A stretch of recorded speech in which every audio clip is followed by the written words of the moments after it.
Okay, I am going to attempt to demonstrate the focus rail working. I always find this quite difficult because I've got mechanical stuff going on, the control board going on, PC and control software going on, and it's really difficult to know how to show it all at the same time. I suppose I could try and do a video of the PC control software and do picture in picture or something like that, but then everything gets a bit small and difficult to see. So I think what I'll do is I'll show the focus rail operating like this, and then I'll have to run through the PC software as a separate little video, and yeah, it's the best I can do really, unless somebody can come up with some better suggestion. So right, okay, so I've already been through the control board, which is here. That's the control board that I did the video of earlier on, and now obviously I'm doing a side shot. This is I've mounted everything on this piece of board. This is actually a laminate floor sample, which I find quite good for mounting things on because they're really, really strong, really rigid. They don't warp and bend, and they're basically almost free. So this is the rail. I haven't built this rail. You can see this in another part of the Instructable. So I've bought this rail off of eBay. Obviously, it was pretty cheap. It was about 30 quid.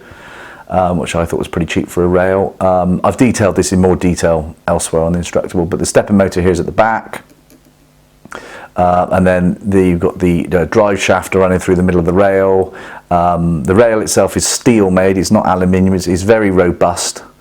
It's actually really designed as a CNC Z-axis, but I'm sort of using it for this purposes of this. There is some flex in it, obviously, because this is quite a heavy camera on the top of here. To stop it flexing, I've added a couple of small aluminium blocks on the front here, which just supports the front plate. Stops any sort of vibration, just damps it a bit. There isn't any real vibration, it's just for completeness really.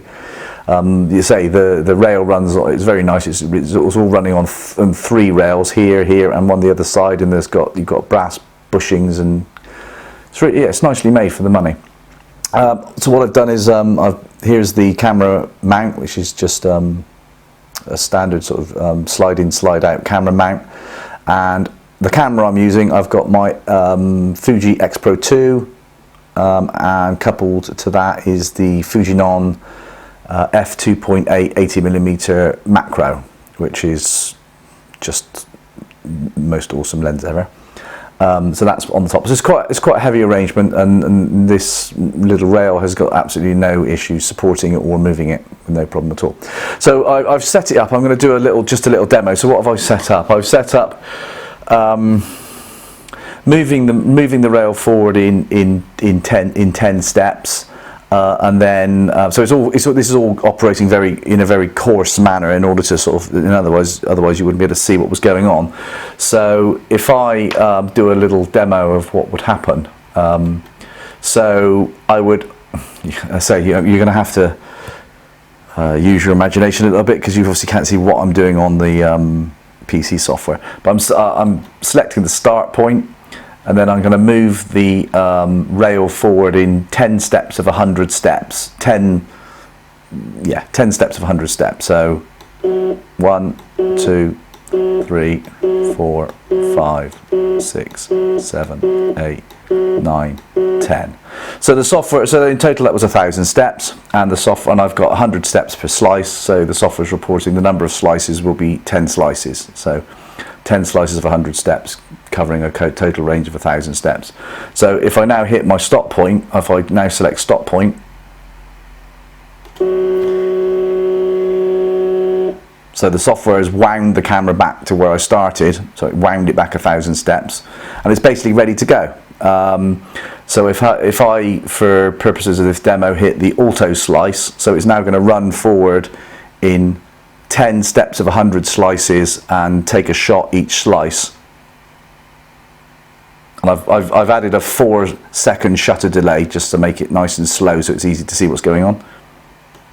Right, so I've selected that now. First shot.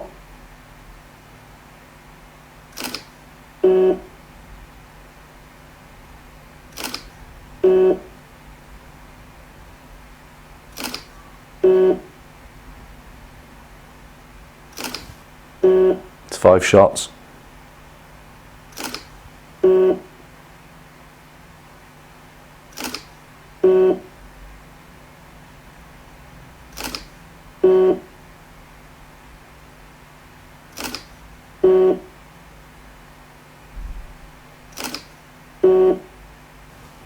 Last shot.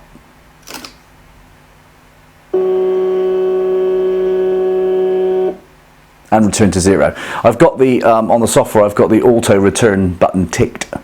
So when it completes its sequence of 10 shots in this particular case, it then winds the rail back to where you started. So you can do it again. Now on the software, I can move the rail forward manually by hitting the next slice button. Take a shot and it moves forward. Takes a shot, move forward, and so on. And then I can hit the return to 0, and it will return back to the start. Or I can just I can hit the shutter release. I hope you can hear that. And it will just take shots, you know. I mean, I could run that whole sequence if I was to run this now. If I change the stepping mode to a 16th step, and I run that sequence again. So this is now a 16th step. I doubt you'll hear it. It's moving at such a small amount.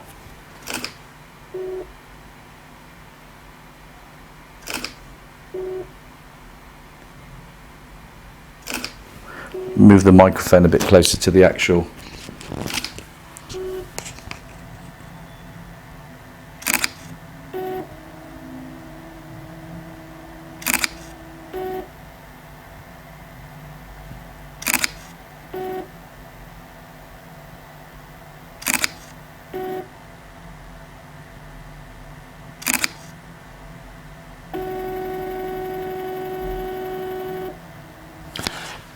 Okay, so I mean that was at 16th step, or micro step of 16, but still moving 100 steps. So you could wind that back to a single step at a 16th, which is basically, I've measured at 5 microns. So if you select one step per slice and a micro step ratio of 1/16, then you get about 5 microns. Per step, which I think is, you know, I can't believe that, you know, generally speaking, people are going to need that sort of resolution. Well, personally, I wouldn't, but I mean, I suppose if you're doing something really specialist, you might. So that, yeah, that's it running.